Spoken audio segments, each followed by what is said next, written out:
Yes, ready for dictation. Start.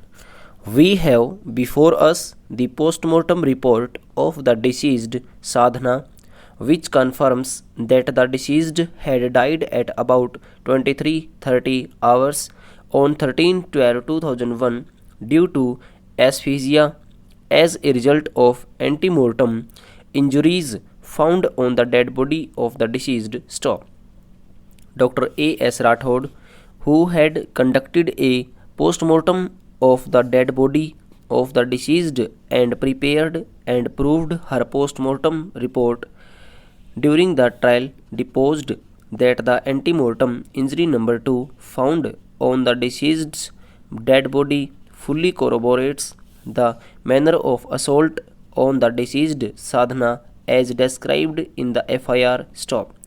Before we embark upon to examine on merits of the rival contentions raised by the learned counsel for the parties before us, we find it appropriate to evaluate the evidence on record regarding the actual occurrence and it being witnessed by the so-called eyewitnesses. Stop. Although PW1 in her examination in chief has fully corroborated the version of the incident as narrated by her in the written complaint and prove the same, but see on page 9 and 10 of the paper book in her cross examination deposed that the father of Pawan Kumar was also living with him and her daughter in his house, and when on the date of incident accused appellant had come to his house in a drunken state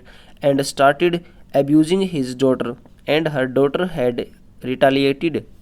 The accused appellant had created an ugly scene in his house on which her daughter had complained to her father-in-law that she was being beaten up by her husband. Stop passage.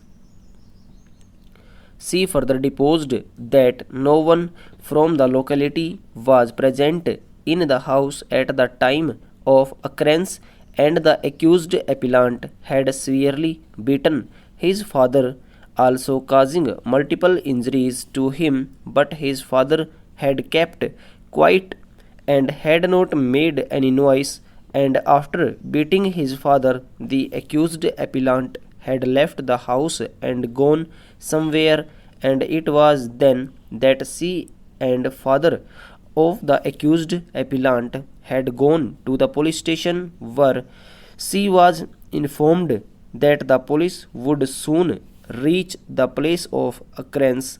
However, when she returned from the police station to the house of her daughter Sadhana, after a lapse of considerable time, she saw her daughter lying dead in the veranda of her house. Stop. In the meantime, the police had also arrived. Stop. Thus, from the facts deposed by PW1 in her cross examination, it is proved that although on the date of the occurrence an altercation had taken place between the accused appellant, his wife Sadhana, and his father, and he had beaten both his wife and his father in a drunken state, and thereafter he had left his house and gone somewhere. Stop. It also follows from her evidence that when she and father of the accused appellant had gone to the police station, leaving the deceased Sadhana in the house, she was alive, and after they had returned from the police station, after a lapse of considerable time, they had found the dead body of the deceased Sadhana lying in the veranda of the house of accused appellant. Stop passage. In view of the above, the claim of PW1 that she was present at the place of incident at the time of the actual assault, and she had seen that the accused appellant pressing her neck and a shawl. Stop over.